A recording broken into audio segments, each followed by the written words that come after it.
Most of the problems facing human society today can be said to be brought about by the change revolution, and one of the best and most lucid examples of this revolution is given in the excellent book Teaching as a Subversive Activity by Neil Postman and Charles Weingartner. In order to illustrate what this change revolution means, the authors use the metaphor of a clock face. Imagine a clock face with 60 minutes on it. Let the clock stand for the time that men have had access to writing systems. Now, our clock would thus represent something like 3,000 years, and each minute on our clock, 50 years. Now, on this scale, there were no significant media changes until about 9 minutes ago. At that time, the printing press came into use in Western culture. About 3 minutes ago, the telegraph, photograph, and locomotive arrived. 2 minutes ago, the telephone, rotary press, motion pictures, automobile, airplane, and radio.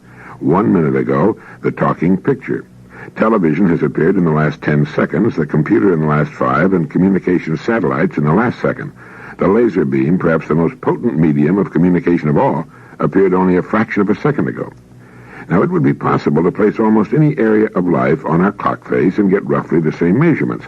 For example, in medicine, you would have almost no significant changes until about 1 minute ago. In fact, until 1 minute ago, as Jerome Frank has said, almost the whole history of medicine is the history of the placebo effect.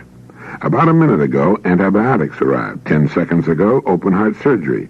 In fact, within the past 10 seconds, there probably have been more changes in medicine than is represented by all the rest of the time on that entire clock. Now, this is what some people call the knowledge explosion. It's happening in every field of knowledge susceptible to scientific inquiry. Well, the standard reply to any comment about change, for example, from many educators, is that change isn't new and that it's easy to exaggerate its meaning. To such replies, Norbert Wiener had a useful answer. He said the difference between a fatal and therapeutic dose of strychnine is only a matter of degree. In other words, change isn't new. What is new is the degree of change. As our clock face metaphor was intended to suggest, about 3 minutes ago, there developed a qualitative difference in the character of change.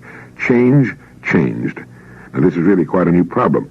For example, up until the last generation, it was possible to be born, grow up, and spend a life without moving more than 50 miles from home, without ever confronting serious questions about one's basic values, beliefs, and patterns of behavior. Indeed, without ever confronting serious challenges to anything one knew. Stability and consequent predictability within natural cycles was the characteristic mode. But now in the last minute, we've reached the stage where change occurs so rapidly that each of us in the course of our lives has continuously to work out a set of values, beliefs, and patterns of behavior that are viable or seem viable to each of us personally. And yet, just when we've identified a workable system, it turns out to change. If you're at all interested in such things as growth, renewal, and education, your own as well as your children's, I recommend you read the book Teaching as a Subversive Activity.